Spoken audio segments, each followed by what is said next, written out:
Breaking news చూస్తున్నాము. రాష్ట్రంలో పాలనను వేగవంతం చేసేందుకు మరియు సంక్షేమ పథకాలను ప్రజలకు చేరువ చేసేందుకు తెలంగాణ ప్రభుత్వం 99 రోజుల యాక్షన్ ప్లాన్ సిద్ధం చేసింది. దీనిపైన సీఎం రేవంత్ రెడ్డి నేడు అధికారులకు కీలక దిశానిర్దేశం చేశారు. ఈ ప్లాన్ తయారీ మరియు అమలు కోసం ఉప ముఖ్యమంత్రి మల్లు భట్టి విక్రమార్క అధ్యక్షతన 4 మంత్రులతో కూడిన సబ్ కమిటీని ప్రభుత్వం ఏర్పాటు చేసింది.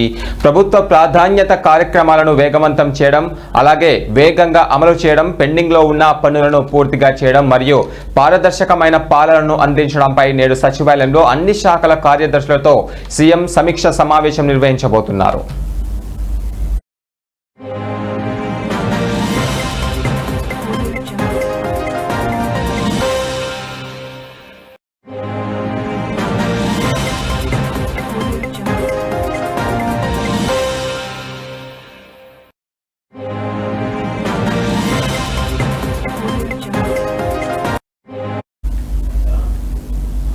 అలాగే రేపు జిల్లా కలెక్టర్ల సమావేశం నిర్వహించి క్షేత్రస్థాయిలో అమలుపై ఆదేశాలు ఇవ్వబోతున్నారు.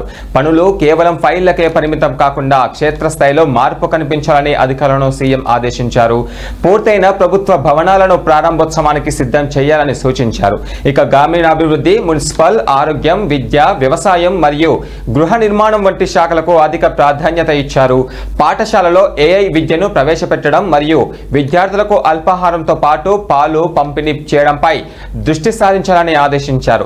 ఈ 99 రోజుల కార్యాచరణ ద్వారా స్థానిక సంస్థల ఎన్నికలకు ముందే ప్రభుత్వ పనితీరును ప్రజల్లోకి బలంగా తీసుకువెళ్లాలని ప్రభుత్వం భావిస్తుంది.